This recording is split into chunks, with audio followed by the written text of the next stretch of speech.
Now, in the last video, I talked about the first atomic bomb. That's one of the biggest explosion on Earth. In this video, I'm going to look up in the sky to outer space and look for one of the biggest explosions that are close to Earth in space. I'm going to look at what happens in the Sun.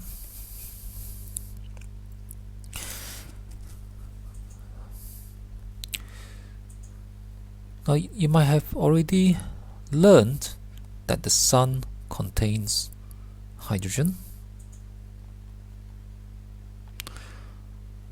and you might have already heard that the hydrogen atoms undergo, or the hydrogen nuclei undergoes fusion, where they fuse together to produce helium atoms and lots of energy. Now, but have you ever wondered how we actually know? I mean, it's not as if we can actually go to the Sun and look inside and see what happens. And even if we can go to the Sun without melting, we won't know what's actually going on in the nuclei. But how can we be sure? And actually, we are sure today that this is what's going on. Now, so in this video, I'll give a rough idea about how, at least one way, we can actually confirm for ourselves that this is indeed the case. Now, roughly, what happens is that we can't actually see the fusion. We can't even go near the Sun, but based on the spectrum. Based on the spectrum for the Sun, we can actually learn two things. Now, in many videos ago, when I talked about line spectrum, if you remember, line spectrum, I explained how the spectrum of sunlight consists of dark lines, which coincide exactly with the emission spectrum from hydrogen. So the line spectrum, the spectrum from the Sun, therefore, because it coincides with the hydrogen line spectrum, tells us that there are hydrogen in the Sun. So that's one piece of the puzzle. Now, the next thing is that a more detailed study of the spectrum would also reveal line spectrum of helium, okay, which is probably why helium got its name, because helium comes from the Greek word helios, which means sun. Okay, but I shan't go into that. Now, the other piece of the puzzle is this. Also from the spectrum of the Sun, spectrum tells us a lot of information. From the way the intensity changes at different colors or different wavelengths, it's actually possible to determine the temperature. So this is a topic we don't cover at A level, but it's covered at university level. And based on this, it was found that the temperature is about, let's see, it's nearly 6,000 Kelvin on the surface temperature of the Sun. We don't know what's inside, what the temperature inside is, at least not directly, because we can only observe the surface.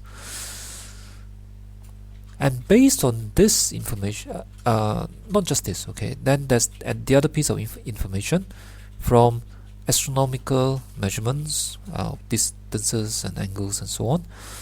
We also know the radius of the sun, and from the radius we can calculate the surface area, and from the temperature and the surface area it is then possible to find the total power of energy that comes out from the sun. So without actually doing the actual calculation, I'll just write down a value which I estimated myself.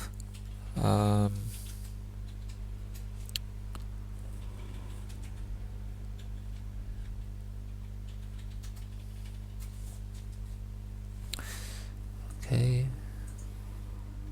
to be about 3.851 times 10 to the power of 26 watts. Okay, so for this, for the purpose of the exercise that I want to talk about, I shall just take this as given. Okay, so assuming that this has been observed and worked out by scientists, so let's take as given that the total power that has been estimated, the total power coming out from the sun, is this value.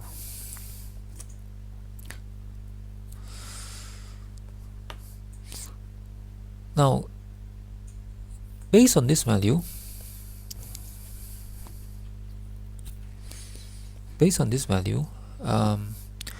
let's try and calculate.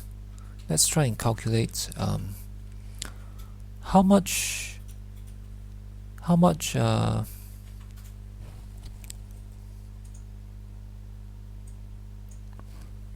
hydrogen is actually must actually be fused together every second to produce this amount of energy.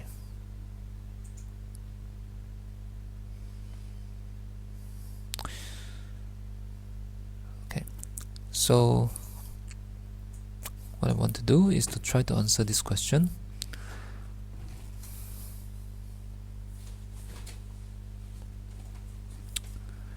Is to find the mass of hydrogen.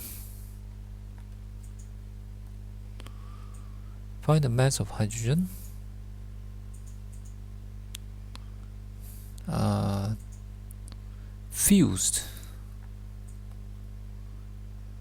every 1 second.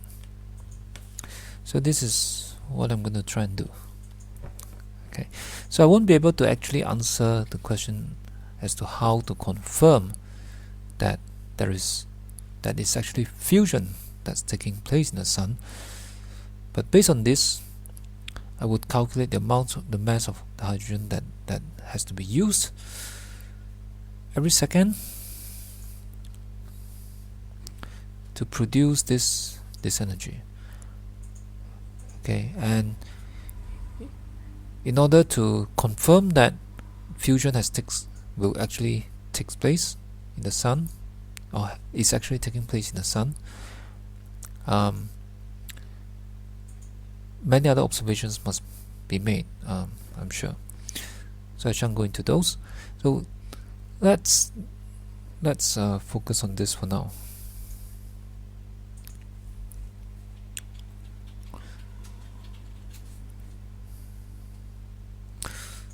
Okay, now in order to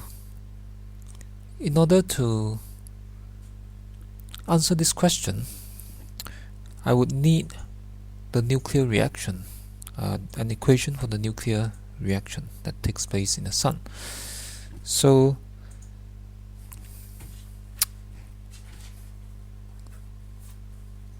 the equation is given by this. Again, something that we can find on Wikipedia. Starting from 4 hydrogen nuclei. When they fuse together in the Sun, they produce 1 helium nuclide plus 2 positrons. Okay, now a positron is not something we would cover for A-level physics, but I'll just mention that it has exactly the same mass and same charge as an electron, except that the charge is positive, whereas the electron's charge is negative. So it's, if you like, it's a kind of a image of the electron, an image in charge, and it is actually called an antiparticle. An antiparticle means that if it collides with an electron, they would actually annihilate each other, meaning that they would both vanish and turn into pure energy. So that's what an antiparticle does to its particle. Okay, so let's take this to be given, that the mass of this positron is the same as the mass of an electron. Now in this case, you'll find that the total number of protons and neutrons are different. You see, there are 4 protons here, but we only have 2 protons here, and we have 2 neutrons here where there are no neutrons here. So what happened was that in this reaction, two of the protons has turned into 2 neutrons plus 2 positrons. But you see that the total charge is still the same. Okay, there are 4 positive charges here. There are 2 positive charges here because of the 2 protons, and 2 positive charges here. So the total charge on the left side and at the start and at the end is still the same. So total charge has not changed, although the number of protons and neutrons has changed. Okay, so if I want to calculate the amount of mass that's given out, that is used up every second in the Sun, I would also need to work out the mass defects and the energy produced by this equation, by the 4 protons. Now in order to do that, I need accurate values of the protons and of the helium nuclide. So this is something that I could look up in Wikipedia. So let me write this down. Okay, 4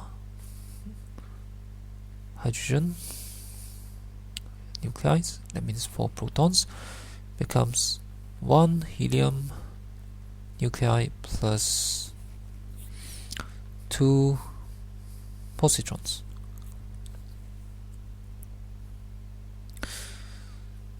Okay, now the mass of each of this, the mass of this one is 1.007276 U.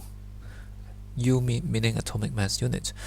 The mass of helium is 4.002602 U.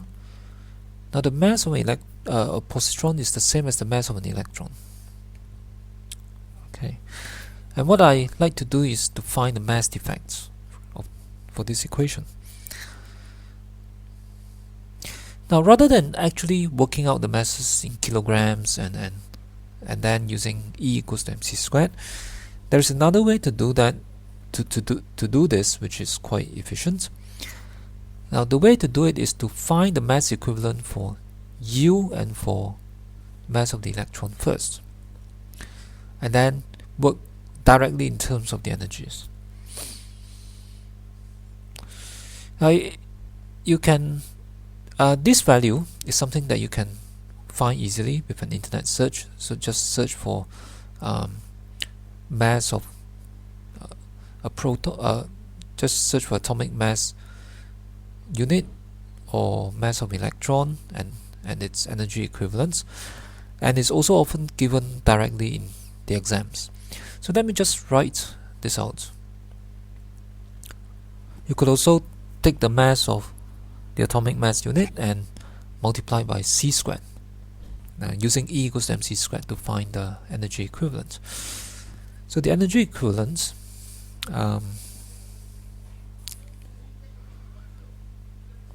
for U is 931.1975 MeV, and for Me, let me be a bit more precise on this. So this should be UC squared actually is equal to this, and MEC squared would be 0.510998 MeV. So these are numbers. So we can take this to be given, as you sometimes get this in the exam, or take it that we can just do a internet search and find these values, or you can just work it out directly using E equals to mc squared. So in other case, we have this value, and let's try and find the energy given out directly without actually finding the mass defect. So let's say that the energy given out by this is plus, I'll call it E1. Okay, so therefore E1 would be equal to the energy equivalent of this, or of this, minus the energy equivalent of this. So the energy equivalent of this would be 4 times this value, 1.007276, minus the energy equivalent of this, which is 4.002602. Well, these are in units of atomic mass unit. So to convert it to the energy equivalent, I need to multiply this difference by this 931.1975 MeV, and I need to subtract the energy equivalent of the 2 positrons, which would be 2 times this, minus 2 times 0.510998 MeV. So using our calculator, we will find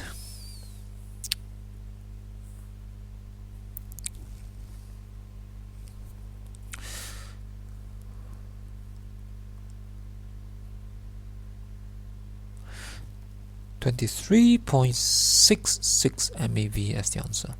So this is the amount of energy that is given out when 4 protons fuse together to give helium and 2 positrons. Of course, energy given out, the immediate energy that shows up would be in the form of kinetic energies of these particles.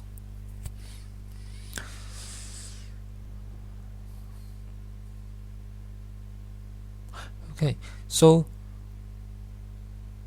now that we have the amount of energy given out by the fusion of 4 hydrogen nuclei, let's think about how to find the total mass of hydrogen that undergoes fusion every second. So the power given out by the sun, the power that I wrote down just now, is 3.851 times 10 to the power of 26 watts. Okay. So every second it gives out this number of joules of energy, and assuming that it comes from the fusion of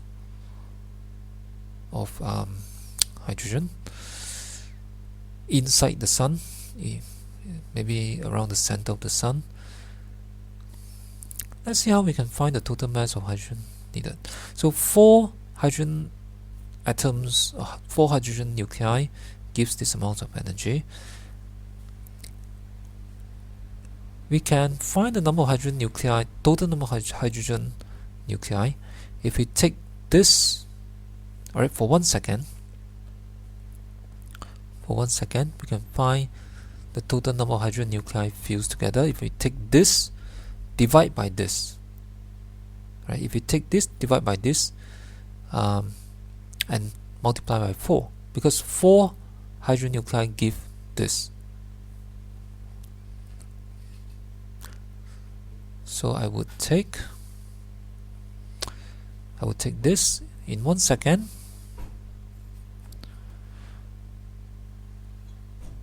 Three 0.851 times 10 to the power of 26 divide by, this will be in joules, divide by 23.66.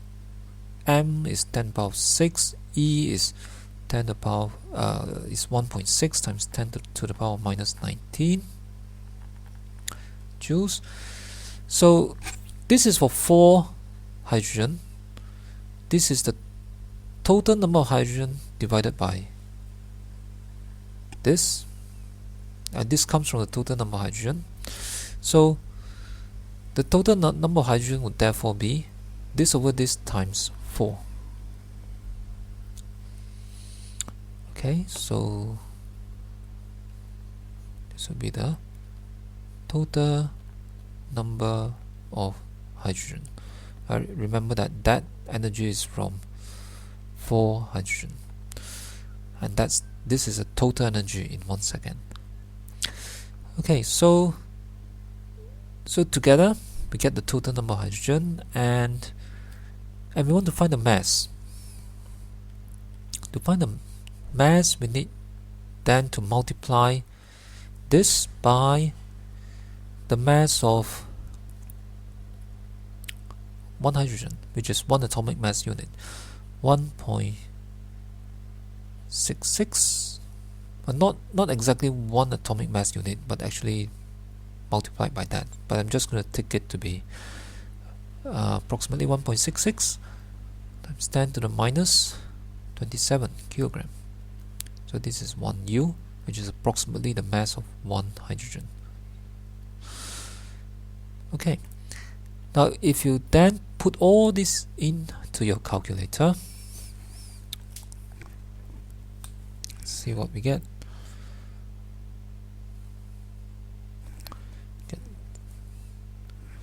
Okay, I got 6.8 times 10 to the power of 11 kilogram.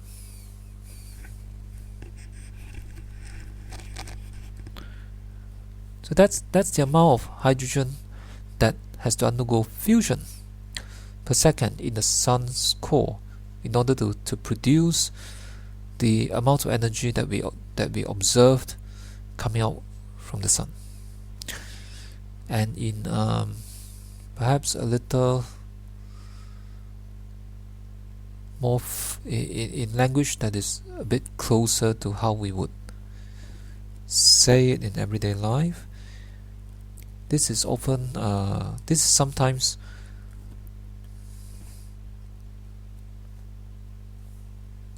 written in units of megatons. It's about 680 megatons of hydrogen is fused together every second inside the sun.